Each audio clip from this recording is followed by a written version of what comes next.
Hello, good morning. आज हम लोग स्टेम के विषय में चर्चा करेंगे। स्टेम यानी तना का चर्चा करेंगे। किसका? स्टेम यानी तना का चर्चा करेंगे। पिछले वीडियो में हमने देखा था कि मूलांकर अंकुरण हुआ था, अंकुरण के बाद मूलांकुर, मूलांकुर से आपने देखा था रूट का निर्माण हुआ था। अब इसमें आएगा क्या हो गया कि प्लूमुल, ठीक है, इसको कहते हैं प्रांकुर कहते हैं। प्रांकुर से क्या होता है? स्टेम का निर्माण होता है। किसका निर्माण होता है? प्रांकुर से स्टेम का निर्माण होता है, ठीक है। अब यहाँ देखेंगे, आपने देखा यहाँ आपको वीडियो में दिख रही है, ये फिगर में दिख रहा है कि क्या हो गया कि आप यहाँ आप देख रहे हैं कि ये अंकुरण हुआ, जर्मिनेशन हुआ। जर्मिनेशन से सबसे पहले क्या हुआ तो आपने देखा यहाँ मूलांकुर निकला था। मूलांकुर के बाद ये नीचे गया, अपना एंकरिंग वगैरह किया, पौधा न्यूट्रिएंट प्राप्त करने की कोशिश किया और इसके बाद से क्या हो गया? प्लूमुल बनता है। यहाँ से ऐसे बनता है प्लूमुल, यहाँ से क्या होता है? ऐसे निकलता है ये प्लूमुल, ठीक है। तो यही प्लूमुल क्या करता है? ऊपर यानी कि पौधे के प्ररोह तंत्र का निर्माण करता है, शूट सिस्टम का निर्माण करता है। तो जो तना जो होता है, तना यानी कि जो स्टेम होता है, उसका निर्माण जो होता है प्लूमुल से ही होता है, यानी कि प्रांकुर से होता है। क्लियर हो गया आपको कि क्या निर्माण हुआ? स्टेम का निर्माण हुआ प्लूमुल से, ठीक। अब आगे आप देखेंगे कि ये जो होता है, कोई भी तना आप देखेंगे कि जो तना होता है उस पर क्या होता है? ये तीन संरचनाएं आपको दिखाई देती हैं। जो तना होता है उस पर जगह जगह, यहाँ देखिए ऐसे दिख रहा है आपको, ये नोड है। ये क्या है? नोड है। यहाँ पे भी देख रहा है ये वाला नोड है, नोड हो गया। इसको नोड कहते हैं, पर्वत संधियां कहते हैं। क्या कहते हैं? पर्वत संधियां कहते हैं। और किसी पर दो पर्वत संधियों की जो क्रमागत दो पर्वत संधियां होती है, उसके बीच की जो दूरी, बीच का भाग होता है, उसको कहते हैं इंटर नोड। क्या कहते हैं? इंटर नोड कहते हैं। और जो पत्तियां वगैरह होती हैं, पत्तियां हो गई, स्टेम्स हो गया, ब्रांचेस हो गए, तो जो भी होती है ये सब आपको ये जो नोड होती हैं वहीं से विकसित होती है। क्या विकसित होती है? तो पत्तियां विकसित होती है। और क्या बोलते हैं? अन्य जो ब्रांचेज वगैरह होती हैं वह यहीं से यानी कि नोड से ही विकसित होती हैं। क्लियर हो गया आपको? आगे हम देखते हैं तो ये देखेंगे स्टेम जो होता है, तना जो होता है, वह क्या करता है कि बड्स बियर, कलिकाएं भी उसमें धारण करता है। अब तना पे जो कलिकाएं होती हैं यह दो प्रकार की हो सकती हैं। एक तो टर्मिनल हो सकती है या एक्सिलरी हो सकती है। टर्मिनल का मतलब होता है शीर्षस्थ। टर्मिनल का मतलब शीर्षस्थ, जो सबसे ऊपर रहता है, ऊपर वाले भाग पे पाया जाता है। या एक्सिलरी यानी कक्षीय होता है, यानी पत्ती और स्टेम के बीच का रहता है, उसको एक्सिलरी कहते हैं। स्टेम, बात समझ में आया? तो ये दो प्रकार के जो कली होती है, टर्मिनल भी हो सकती है या एक्सिलरी हो सकती है। तो ये स्टेम पे पाया जाता है। अब अगर देखा जाए तो अगर आप बिल्कुल देखते होंगे कि जो तना होता है, क्या होता है? तना होता है, उस पर अगर देखा जाए तो उसको हम क्या करते हैं, क्या काम करता है? तो बियर्स, क्या पत्तियों को धारण करता है, फल फूल सब इत्यादि को धारण करता है। तो ये तो काम हो गया कि पत्ती, फल फूल इत्यादि सबका क्या करता है? धारण करता है। और धारण करने के साथ साथ अगर देखेंगे तो ये मुख्य काम अगर देखेंगे तो ये यहाँ आप देख पा रहे हैं कि क्या हो गया? कंडक्टिंग वाटर, पानी का संवहन करता है। अब संवहन क्या मतलब हो गया? तो आपने देखा कि जो पौधों की जो तना होता है, तना की जो पत्तियां होती है ऊपर होती हैं और नीचे होता है जड़। जड़ जो होता है जमीन के अंदर रहता है। अब जड़ क्या करता है? यानी कि रूट वाटर का एब्जॉर्प्शन करता है। क्या करता है? वाटर का एब्जॉर्प्शन करता है। और इस एब्जॉर्प्शन वाटर का काम पत्तियों में होता है फोटोसिंथेसिस के दौरान। तो ये जड़ों से जो अवशोषित जल होता है या खनिज लवण होता है, उसको पत्तियों तक पहुंचाने का काम तना का ही होता है, यानी स्टेम का ही होता है। बात समझ में आ गया? तो तना जो हो गया वह क्या करता है? जड़ों द्वारा अवशोषित जल, खनिज लवण, उन सबको पत्तियों तक पहुंचाने का काम करता है। तो यहाँ आप देख रहे हैं वाटर भी लिखा गया है और खनिज लवण मिनरल्स भी लिखा गया है।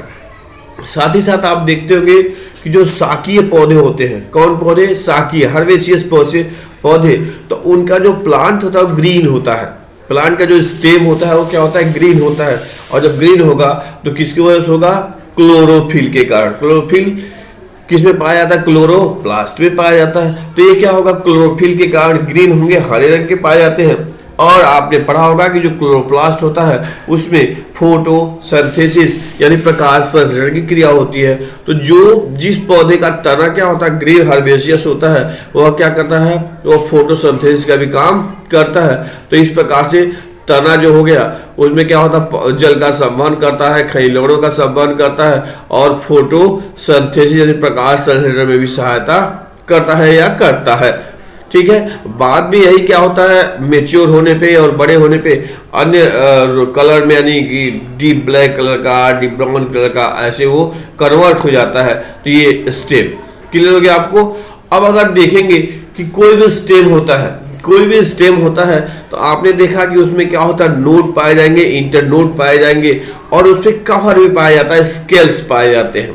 ठीक है, तो इस प्रकार से यानी कि अगर ये तीनों में कैरेक्टर आपको कोई दिख रहा है तो आप आइडेंटिफाई कर देंगे कि क्या हो गया कि स्टेम है या कि नहीं है। जैसे बात हम करें कि अदरक की बात करें, किसकी बात करें, अदरक यानी जिंजर की बात करें, तो उसमें आप देखते हैं कि उस पर जगह जगह से हरी हरी पत्ते लाइन जैसे दिखते हैं, स्केल्स जैसे दिखाई देते हैं, नोट्स भी दिखाई देते हैं। उस पर हल्दी की बात करिए उसमें भी दिखाई देते हैं।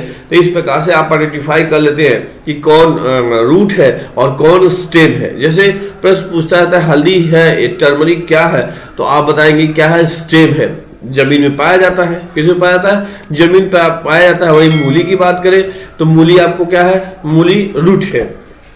ऐसे प्रश्न पूछा जाता है, पूछते रहते हैं अक्सर कि कौन सा इसमें स्टेम है, कौन सा रूट है। तो आप उसमें क्या करेंगे, बता देंगे, क्लियर करेंगे कि यह स्टेम है और यह रूट है। क्लियर हो गया आपको। आगे हम बढ़ते हैं। तो आपने तने का काम देखा, तो मेन काम आपने देख लिया। इसके अलावा बात आती है मॉडिफिकेशन ऑफ स्टेम की। किसकी बात आती है, मॉडिफिकेशन ऑफ स्टेम यानी तने का रूपांतरण। किसका रूपांतरण, तने का रूपांतरण।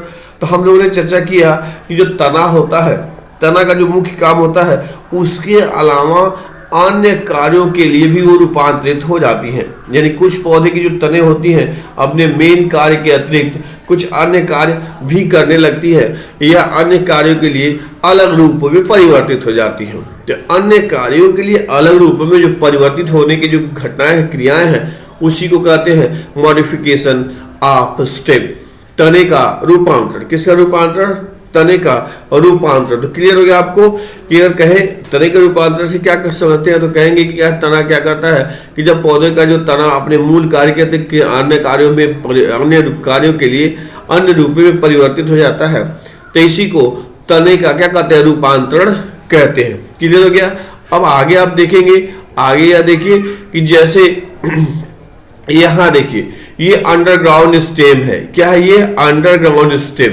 ये तना है लेकिन क्या है, अंडरग्राउंड में भूमिगत स्टेम होता है। जैसे बात आती है आलू की, किसकी बात आती है, आलू। आप देखे होंगे पोटैटो, उसमें क्या होता है, आप देखे होंगे जमीन में उसमें जगह जगह आंखें पाई जाती है, वहीं से कलिका निकलती है, गठा गठा रहता है, उसको आई कहते हैं। तो उसी से नए बर्ड्स का निर्माण होता है या बो दिया है, उसी काट की जमीन में डाल देते हैं तो उससे नया पौधा तैयार हो जाता है। अदरक आप देखे होंगे, जिंजर, उसमें भी देखेंगे अदरक का अगर देखेंगे तो क्या होता है, उस पर जगह जगह ऐसे रिंग जैसे दिखाई देती है, यानी नोट्स जैसे संरचना जिसमें दिखाई देती है। ये देखिए टर्मरिक, हल्दी को भी बिल्कुल ऐसे देख देते हैं। और यहाँ पे है जमीकंद। यहाँ पे क्या दिख रहा है आपको, ये जमीकंद है। जमीकंद को इधर लोकल लैंग्वेज ओल कहते हैं, कुछ जगह पे सूरन भी कहते हैं। क्लियर हो गया। तो ये रहा जमीकंद, ये भूमिगत क्या है, भूमिगत स्टेम है। इसके बाद से है क्लोकेसिया। क्लोकेसिया, तो आप ये देखेंगे कि ये जो क्लोकेसिया है, क्या है, ये क्लोकेसिया है। वह आप देखिए ये इसके ये वाला जो पोर्शन आप देख रहे हैं, ये वाला क्या है, उसका स्टेम है। ये भूमिगत होता है। क्या होता है, भूमिगत होता है। तो ये इसकी कई प्रजातियां पाई जाती हैं, भूमिगत भाग होता है इसका। तो इस प्रकार से आपको दिखाई देता है। इस पे स्पष्ट आपका अगर देखना चाहें तो ये देख सकते हैं। इस पे ऐसे देखिए ये रिंग दिखाई दे रहा है आपको, रिंग जैसे दिखाई दे रही है, ये रिंग है। तो ये जगह जगह क्या है, ये नोड है। ये रिंग वाली जो संरचना है वास्तव में क्या है, नोड है। और नोड के बीच को इंटर नोड कहते हैं। तो ये है कैलोकेसिया। क्लियर हो गया। तो ये क्या था, भूमिगत स्टेम था। क्या था यह, भूमिगत स्टेम। क्लियर। आगे देखते हैं। अब ये देखिए आगे एक बात आई है, स्टेम देख रहे हैं, यहां देखेंगे टेंड्रिल। किसका हो गया? टेंड्रिल। टेंड्रिल का मतलब होता है प्रतान। टेंड्रिल का हिंदी होता है प्रतान। प्रतान का मतलब हुआ कि जो कुछ कमजोर पौधे होते हैं, कुछ वीक प्लांट होते हैं, उनमें क्या होता है कि ऐसे स्प्रिंग के जैसी संरचना बन जाती है। ये देखिए स्प्रिंग जैसी संरचना ये दिखाई दे रही है आपको, ये स्प्रिंग जैसी संरचना बन जाती है। इसी स्प्रिंग जैसी संरचना को टेंड्रिल कहते हैं। क्या कहते हैं? टेंड्रिल कहते हैं। अब बहुत पूछता है, ये जो टेंड्रिल है वह किसी में क्या होता है? तने से परिवर्तित हो जाता है, किसी में क्या होता है? पत्ती से परिवर्तित हो जाता है। तो अब आपको याद करना है किसमें कौन होता है। तो ये जो टेंड्रिल होता है अगर देखा जाए तो ये क्या करता है? पौधे को सहारा देने का काम करता है, किसी आधार से ऐसे जकड़ जाता है और फिर आगे बढ़ने का काम करता है। वास्तव में जो टेंड्रिल होता है वह जो कमजोर या शाकीय पौधे होते हैं उसी में पाया जाता है। ये किसी आधार से जकड़ के उसको सहारा देने का काम करता है। तो अब कुकुम्बर यानी खीरा देखेंगे, पंपकिन इसमें, और ये पंपकिन हो गया, वाटर मेलन। क्लियर हो गया? तो ये इन सब में ये पाया जाता है। तो आपके परीक्षा में प्रश्न देता है कि जो टेंड्रिल कुकुम्बर का होता है वह किसका होता है? मॉडिफिकेशन ऑफ स्टेम, दूसरा विकल्प मॉडिफिकेशन ऑफ लीफ। क्लियर हो गया?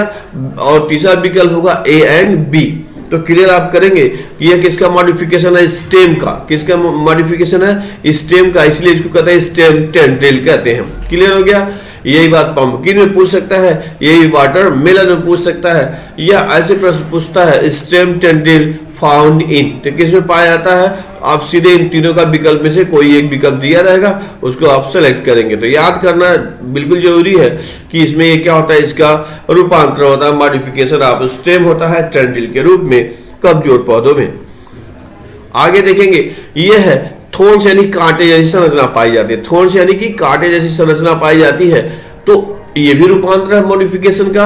अब ये साइट्रस, नींबू, साइट्रस का मतलब जो नींबू जैसे संरचना, नींबू वाले फल हो गए, और बोगनवेलिया, बोगनवेलिया ये ऑर्नामेंटल है, सजावटी पौधा है, तो इसमें भी कांटों का रूपांतर होता है। स्टेम जो होता है वह कांटों में रूपांतरित हो जाता है, थोर्न में रूपांतरित हो जाता है।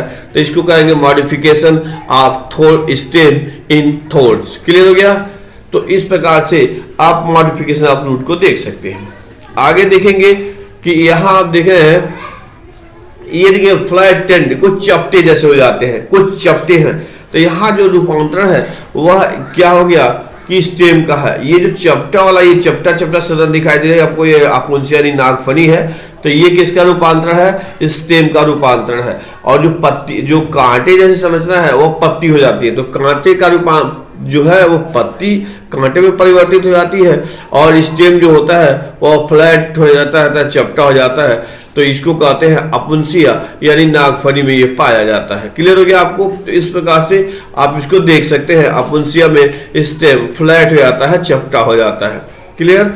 आगे देखेंगे, यहाँ देखिए ये फ्लैसी सिलिंड्रिकल, फ्लैसी का मतलब गूदेदार और सिलिंड्रिकल का मतलब बेलनाकार, गोल बेलनाकार जैसे हो जाता है। तो ये स्टेम का रूपांतरण है यूफोरबिया में पाया जाता है। ये देखिए यूफोरबिया आपको दिखाई दे रहा है, ये पौधा दिखाई दे रहा है आपको यूफोरबिया, ये ऑर्नामेंटल है, लगाते हैं, ये बीच बीच में ऐसे गोल गोल जैसे है। तो ये संरचना हो गया फ्लैसी सिलिंड्रिकल, मॉडिफिकेशन है किसका हो गया? स्टेम का। किसका हो गया? स्टेम का हो गया। तो इस प्रकार से आप इसको क्या करेंगे? देख लेंगे। क्लियर हो गया आपको? आगे देखेंगे, आगे देखिए अब क्या होता है कि जैसे घास वगैरह हो गए, घास वगैरह में क्या होता है? घास हो गए, स्ट्रॉबेरी हो गया, तो इसमें जो होता है अंडरग्राउंड स्टेम पाया था, जमीन के अंदर ऐसे रहता है। आप कभी उखाड़ के इसे देखे होंगे, तो जगह जगह उसके नोड पाए जाते हैं और इंटरनोड पाए जाते हैं, और जो नोड पाए जाते हैं वो इसी से जड़ें ऐसे निकलती हैं, अपस्थानिक एडवेंटिजियस जड़ें निकलती हैं उससे। तो इस प्रकार से आप देख सकते हैं।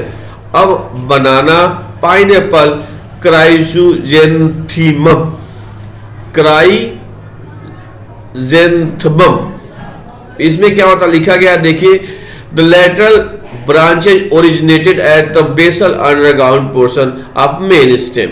इसमें कह रहा है कि जो लेटरल यानी कि जो शाखाएं निकलती है, ओरिजिनेट उत्पन्न होती है फ्रॉम बेसल आधारी भाग से ऑफ अंडरग्राउंड मेन स्टेम, जो भूमिगत तना होता है उसी से जो क्या होती है उसकी शाखाएं लैटरल ब्रांचेस निकलती हैं। और जो तना होता है देखिए लिखा है grow horizontally with the soil comes out, ठीक है। तो ये जो तना होता है ऊपर की ओर ग्रो करता है, विकास करता है, और शाखाएं जो होती है उसी से बगल से निकली रहती है। तो आपने देखा ये था। अब आप देख लेंगे यहां देखिए ये क्राइजेंथिमम, ये देखिए ऑर्नामेंटल पौधा है। तो इसके अभी आपने चर्चा किया कि इसे जो कंद होते हैं उसी से बगल से निकलते हैं। अब यहाँ देखिए पाइनएप्पल है, तो पाइनएप्पल में भी आपने देखा था कि बगल से ही निकलते हैं। ये पाइनएप्पल है तो इससे बगल से निकलते हैं। तो अब ये आप देख रहे हैं। तो इस प्रकार से आपने आज देखा कि तना देखा, तना कैसे उत्पन्न होता है, तना के जनरल कैरेक्टर क्या होते हैं, तनों का रूपांतरण क्या हो सकता है यानी मॉडिफिकेशन क्या होता है, और इस प्रकार से आपने इस चीज को देखा। तो इससे संबंधित जो टेस्ट होगा वो भी आप इंक्लूड रहेगा इसमें, तो आप उसको देखिए। कोई भी क्वेश्चन होता है, कोई भी डाउट होता है तो आप फीडबैक ईमेल उस पर आप कर सकते हैं, उसका आपको कोशिश की जाएगी। और हाँ, आप इस चीज को टेस्ट सीरीज का करके तैयारी करके और पूरा तैयार करके देखिए, बिल्कुल एकदम 100% क्वालिफाई कर जाएंगे नीट की परीक्षा। लेकिन हाँ, आपको रेगुलर उस चीज को देखना पड़ेगा, टेस्ट सीरीज का प्रैक्टिस करना पड़ेगा। तो लिंक पे जाके टेस्ट देखिए। Okay, thank you.